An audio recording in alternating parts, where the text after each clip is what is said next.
প্রাঙ্গণের প্রাণকেন্দ্রে mobile phone কিংবা কম্পিউটারের সামনে যে যেখানে যে অবস্থায় এই ভিডিওটি পর্যবেক্ষণ করছেন তাদের সবাইকে জানাই সাদর সম্ভাষণ। দর্শক মণ্ডলী, বসন্তের দিনে বসন্তের আদি অন্ত চিন্তন করার পরে আপন মন কেমন যেন করে। সুন্দর সৌরভে সুশোভিত ফুল দেখে মন বলে তুমি তুমি অতুল। কোকিলের মধুর সুরের নেই কোনো ফুল শুনে মন বলে তুমি তুমি অতুল। বসন্তে প্রকৃতির সৌন্দর্যের পুতুল প্রাচুর্য আমাদেরকে আশ্চর্য করে, যার ফলে সবার মাঝে হর্ষ স্পর্শ করে। দর্শক মণ্ডলী, সর্ষে ফুলের হলুদ বনে প্রজাপতির লুটোপটি, বাতাসে নানান ফুলের সৌরভের ছুটাছুটি আমাদের মোটামুটিভাবে অভিভূত করে।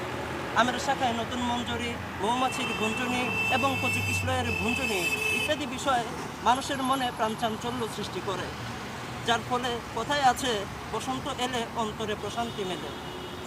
বাতাবি নেবুর ফুল আমের মুকুল সাক্ষী ভরে আখি জুড়ে বাড়ায় আকুল। দর্শক মণ্ডলী, ঋতুরাজের রাজ্যের বৈচিত্র্যময় প্রকৃতির পবিত্র চিত্র আমাদের চরিত্র এবং সচিত্রের পরম মিত্র। কারণ এই বসন্ত আমাদের শিক্ষা দেয় উদার হতে, শিক্ষা দেয় সুসজ্জিত হতে, শিক্ষা দেয় প্রকৃতির সুরে ছন্দিত হতে। ঋতুরাজের পরশে ফাগুনের হর্ষের মূল বুঝে মন বলে তুমি তুমি প্রতুল। দর্শক মণ্ডলী, বসন্ত নিয়ে এই পর্যন্ত অনেক গুণকীর্তন করেছি, তবে আমাদের অশান্ত মন সুশান্ত হলেও বসন্ত নিয়ে কান্ত ভাবনার ক্ষান্ত দিতে চায় না। বিধায় বলি, শিমুলের আড়ালে শালিকের মাদুর অনুভবে হৃদয়ে হয় ভীষণ আকুল। রঙিন ঋতুর রূপে রূপসী রাতুল দেখে মন বলে তুমি তুমি অতুল। সবার জন্য শুভকামনা, সুখী হোক সবার কর্মময় জীবন। আল্লাহ হাফিজ।